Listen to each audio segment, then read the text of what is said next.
नमस्कार मित्रांनो, आज आपण ए सी कंट्रोल्सबद्दल सगळी माहिती बघणार आहोत. हा जो तुम्हाला समोर दिसतोय, तो ए सीचा जो सेटअप आहे ते डिजिटल ए सीचा सेटअप आहे. पूर्वीच्या गाड्यांमध्ये आपल्याला असे नॉब्स यायचे, जसे वॉशिंग मशीनला किंवा आपल्या घरातल्या कुठल्या इन्स्ट्रुमेंट्सना असतात तसे.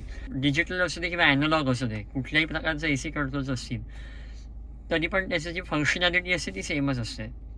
आपल्याला फक्त ती ऑपरेट करण्याची पद्धत निराळी असू शकेल, पण त्याचं जे फंक्शनिंग असतं ते सेमच असतं.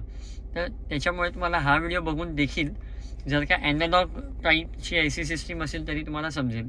बहुधा हल्लीच्या गाड्यांमध्ये ऑटोमॅटिक आणि डिजिटल असे ए सी कंट्रोल्स असतात, त्यामुळे तुम्हाला अडचण येणार नाही.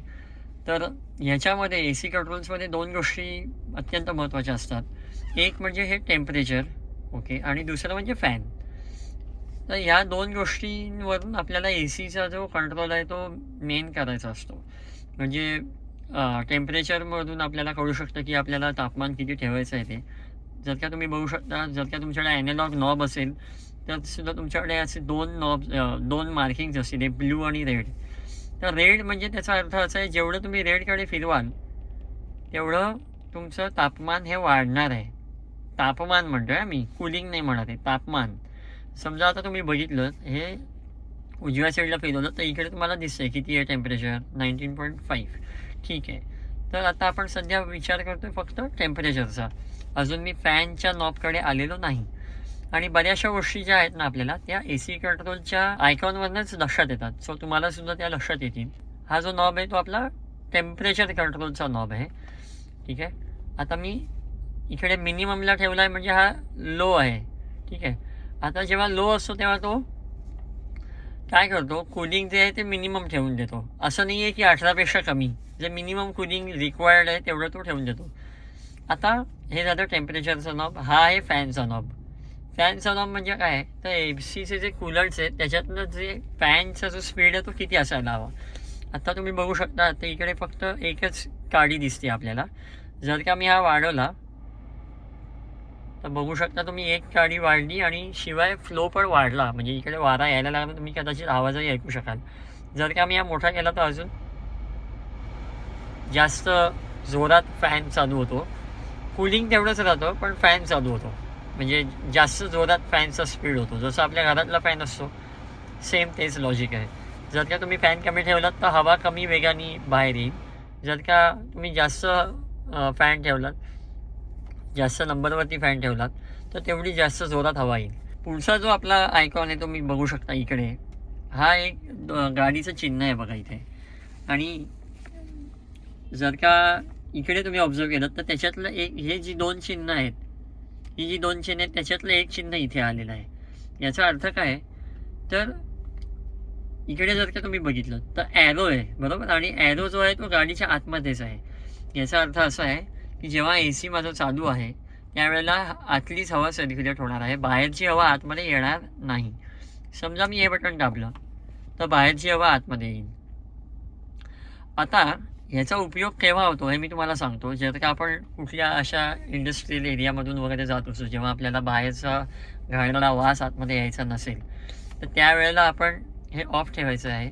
हेच रेकमेंडेड सेटिंग आहे. पावसाळ्यात वगैरे गाडी चालवायची असेल तर तुम्ही हे सेटिंग ठेवू शकता. पण पावसाळ्यामध्ये जेव्हा तुम्हाला डिफॉगर यूज करायचा असतो त्यावेळेला तुम्हाला हे सेटिंग कामी येणार नाही. डिफॉगरचं सेटिंगमध्ये मी येणार आहे आता पुढेच थोड्या वेळात. पण जर का रेकमेंडेड सेटिंगचा विचार केला तर हेच रेकमेंडेड सेटिंग आहे. तुमची आतली हवा आतमध्ये फिरली पाहिजे, हे सेटिंग रेकमेंडेड आहे. पुढचं जे बटन आहे ते मेन ए सी ऑन ऑफचं बटन आहे. जर का मी ए सी ऑफ केला तर फक्त फॅन चालू राहील, कूल हवा येणार नाही, नॉर्मल हवा येईल. ठीक आहे. त्याच्यामुळे मी ए सी ऑन ठेवणार आहे.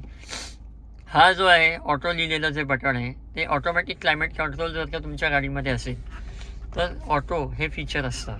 जेव्हा मी ऑटो करतो त्यावेळेला ऑटो ए सी ऑन होऊन फॅनचा स्पीड वगैरे ॲडजस्ट होतो. आता फॅनचा स्पीड एकदम फास्ट झाला. आता हे बटन परत दाबलं तर ऑटो ऑफ होणार नाही. त्याच्याकरता मला सिम्पली मॅन्युअली माझा फॅनचा जो स्पीड आहे तो कमी करीन, म्हणजे माझा ऑटो मोड जो आहे तो ऑफ होऊन जाईल. ऑटो कंट्रोलचं अजून एक काय आहे माहिती आहे का, जेव्हा तुम्ही टेम्परेचर जास्त ठेवता 25वरती वगैरे, समजा 24वरती ठेवलं आणि तुम्ही ऑटो केलं, तर आता जो ए सीचा कंट्रोल आहे तो 24वरती सेट झालेला आहे. तुम्हाला फॅनची इकडे जेव्हा आता ह्या केसमध्ये फॅन चेंज होणार नाही. म्हणजे बाहेरचं तापमान वाढलं समजा, म्हणजे तुम्ही उन्हामध्ये गाडी चालवत आहे, तर त्या केसमध्ये आतलं टेम्परेचर 24च राहण्यासाठी कदाचित त्याला अजून कमी करायला लागेल टेम्परेचर. मग ते तसं ॲडजस्ट होतं, त्याला म्हणतात ऑटो कंट्रोल. हा झाला ऑटो कंट्रोल. त्याच्यानंतर हा आहे मोडचं बटन आहे. मोड म्हणजे काय, आता तुम्ही इकडे बघू शकता, इकडे सिटिंग पर्सनचं एक आयकॉन आहे आणि ॲरो जो दिलेला आहे, त्या ॲरोचा अर्थ असा आहे की सध्या जो ए सीचा जो फ्लो आहे तो समोर येतो आहे, बरोबर, जो की नॉर्मल आहे. जर का मी चेंज केला तर आता पायाकडे पण येतो आहे फ्लो असं दिसतं आहे, आणि तो येतो आहे ॲक्च्युअलमध्ये. परत एकदा दाबलं तर फक्त पायाकडे येतो आहे. परत एकदा दाबलं तर आता बघा, आता विंडशील्डवरती जातो आहे. ठीक आहे, विंडशील्डवरचा ऑन झालेला आहे, पण हे बटन ऑफ आहे फ्रंट आणि रिअरचं. जेव्हा मला डिफॉगर यूज करायचा असतो त्यावेळेला मला हा मोड चेंज करून फ्रंट किंवा रिअर या दोनपैकी जेव्हा मला म्हणजे जी कुठली विंडशील्ड मला क्लिअर करायची, डिफॉग करायची, आतून जेव्हा धुकं साठतं पावसाळ्यामध्ये, त्यावेळेला आपल्याला डिफॉग करणं आवश्यक असतं. आणि त्यावेळेला आपण हा मोड जो आहे तो वायपर मोड म्हणजे विंडशील्ड मोड सेट करून आपल्याला फ्रंट किंवा रिअर हे सेट करायचं आहे. जेव्हा तुम्ही हे मोड चेंज करता त्यावेळेला ते ए सीचे जे ब्लोअर्स असतात त्याप्रमाणे ॲक्टिवेट होतात आणि हवा त्याप्रमाणे दिशा त्या हवेला मिळते. सो सध्या आपलं जे स्टँडर्ड सेटिंग आहे ते हे आहे. इकडचे जे ए सी वेंट्स आहेत हे इकडनं हवा इकडे जाणार आहे. आणि मी जसं तुम्हाला मगाशी म्हटलं, जेव्हा आपल्याला डिफॉग करायचं असतं त्यावेळेला माझं हे जे सेटिंग आहे ते मला कायम आतली हवा आतल्या आत फिरणारी असायला हवी. जर का तुमचं हे सेटिंग चुकीचं असेल तर तुमचं विंडशील्डवरचं जे फॉग साठलेलं आहे, धुकं जे जमा झालेलं आहे आतमधून, ते बाष्प, बेसिकली धुकं नव्हे बाष्प, तर ते बाष्प क्लिअर होणार नाही जर का हे सेटिंग चुकीचं असेल तर.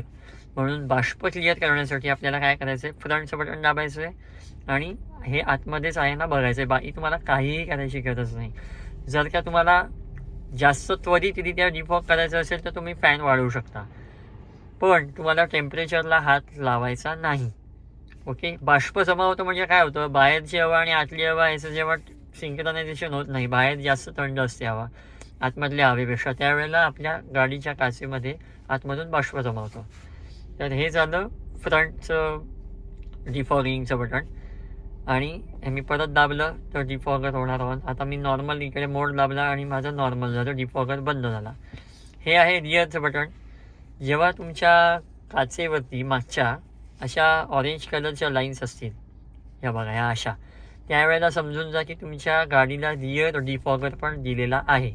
आणि ते कसं वर्क करतं तर एक बारीक, एकदम बारीक असा एक करंट सोडला जातो आणि त्या लाईन्समधनं तो करंट पास होतो आणि त्या ऑरेंज लाईन्समधनं करंट पास होऊन बाष्प जे असतं ते निघून जातं. असं त्याचं लॉजिक आहे. सो आपण आज ए सीचे कंट्रोल्स बघितले, बेसिक कंट्रोल्स आहेत पण अतिशय महत्त्वाचे आहेत. हे एक ऑफचं बटन आहे, जेव्हा तुम्ही ए सी तुम्हाला नको असेल तेव्हा ऑफचं बटन दाबलं की ए सी तुमचा बंद झाला. आता परत ए सीचं बटन दाबलं तर ए सी ऑन होणार नाही, तुम्हाला त्याच्यासाठी टेम्परेचर फिरवायला लागेल आणि फॅनही फिरवायला लागेल. सो तुमचा ए सी ऑन झाला परत. म्हणजे हे सॉफ्ट बटन आहे, इकडनं ए सी ऑफ होऊ शकतो, तुमचा ऑन होऊ शकतो, ऑन ऑफ असं होऊ शकतं. पण तुम्ही इकडून ऑफ केला असेल तर तो इकडून ऑन नाही होणार आहे. तुम्हाला परत हे जरी दाबलं तरी ऑन नाही होणार आहे. तुम्हाला नॉर्मल टेम्परेचर आणि फॅन जेव्हा तुम्ही फिरवता तेव्हा ते ऑन होतं. सो मित्रांनो, आज आपण बघितले ए सीचे कंट्रोल्स हे कसे वापरायचे हे आपण बघितलं. ज्याला कोणाला गरज असेल त्याला हा व्हिडिओ पाठवा आणि पुढचा व्हिडिओ कुठल्या विषयावरती बनवलेला आवडेल हे नक्की कमेंट करून सांगा. बघत राहा आपला चॅनल कार वर्ल्ड मराठी. आणि जर का चॅनलला सबस्क्राईब केलं नसेल तर सबस्क्राईब करा. व्हिडिओ आवडला असेल तर लाईक करा. जर का आवडला नसेल तर काय आवडलं नाही हे कमेंट करून नक्की सांगा. आणि ज्याला कोणाला गरज असेल त्याला हा व्हिडिओ नक्की पाठवा. Thanks for watching. जय महाराष्ट्र, जय शिवराय.